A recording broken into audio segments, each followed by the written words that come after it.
கர்த்தருடைய பரிசுத்த நாமத்திற்கு ஸ்தோத்திரம் உண்டாவதாக. கர்த்தராகிய இயேசு கிறிஸ்துவின் நாமத்தில் உங்களுக்கு கிருபையும் சமாதானமும் உண்டாவதாக. இந்த நாளுக்குரிய தியானத்திற்கான தேவ வார்த்தை பிலிப்பியர் அதிகாரம் 2 வசனம் 12. ஆதலால் எனக்கு பிரியமானவர்களே, நீங்கள் எப்பொழுதும் கீழ்ப்படுகிறபடியே நான் உங்களுக்கு சமீபமாயிருக்கும் பொழுது மாத்திரமல்ல, நான் தூரமாயிருக்கிற இப்பொழுதும் அதிக பயத்தோடும் நடுக்கத்தோடும் உங்கள் இரட்சிப்பு நிறைவேற பிரயாசப்படுங்கள். பிரியமானவர்களே, கர்த்தருடைய பிள்ளைகளாகிய நாம் பயத்தோடும் நடுக்கத்தோடும் கர்த்தரை தொழுது கொள்கிறவர்களாய், எப்பொழுதும் அவரை சார்ந்து அவரை பற்றி கொண்டிருக்கிறவர்களாய் வாழ வேண்டும். அவர் பிள்ளைகளாகிய நாம் அவருக்கு கீழ்ப்படுகிற வாழ்க்கை வாழ வேண்டும். அவருடைய வார்த்தைகளுக்கு கீழ்ப்படிந்து அதை கை கொள்ளுகிறவர்களாய், அதை நிறைவேற்றுகிறவர்களாய், அவர் விரும்புகிற வாழ்க்கை வாழ்கிறவர்களாய் நாம் இருக்க வேண்டும். பிலிப்பியர் 2:12 ஆதலால் எனக்கு பிரியமானவர்களே, நீங்கள் எப்பொழுதும் கீழ்ப்படுகிறபடியே நான் உங்களுக்கு சமீபமாயிருக்கும் பொழுது மாத்திரமல்ல, நான் தூரமாயிருக்கிற இப்பொழுதும் அதிக பயத்தோடும் நடுக்கத்தோடும் உங்கள் இரட்சிப்பு நிறைவேற பிரயாசப்படுங்கள் என்று பவுல் பிலிப்பி ஜனங்களுக்கு சொல்லுகிறார். எப்பொழுதும் நாம் கர்த்தருக்கு கீழ்ப்படிந்து அதிக பயத்தோடும் நடுக்கத்தோடும் இரட்சிப்பு நிறைவேற காத்திருக்கிறவர்களாய் இருக்க வேண்டும். பல வேளைகளில் நாம் ஆலயத்திற்கு செல்லும்போது பயத்தோடும் நடுக்கத்தோடும் கர்த்தரை தொழுது கொள்கிறோம்.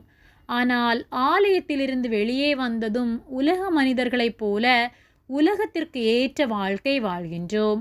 போதகர்களை பார்க்கும்போது, ஊழியர்களை பார்க்கும்போது, சபை விசுவாசிகளை பார்க்கும்போது நாம் பேசுவது பழகுவது வேறு விதமாய் காணப்படுகிறது. ஆனால் உலகத்தாரோடு செயல்படும்போது நம்முடைய குணநலன்கள் வேறாக காணப்படுகிறது.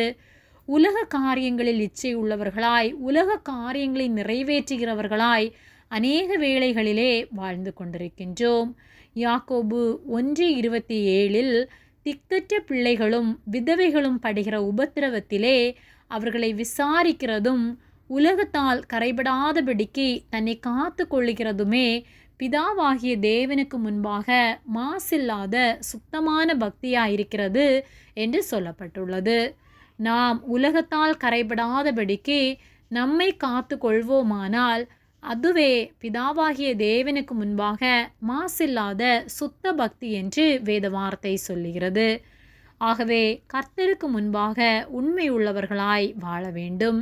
2 வேஷம் தருகிறவர்களாய் நாம் வாழாமல் எப்பொழுதும் கர்த்தருக்கு பயந்து நம்முடைய இரட்சிப்பு நிறைவேற பிரயாசப்படுவோம். அவர் அழைத்த அழைப்பிலே நிலைத்திருந்து இரட்சிப்பு நிறைவேற காத்திருப்போம்.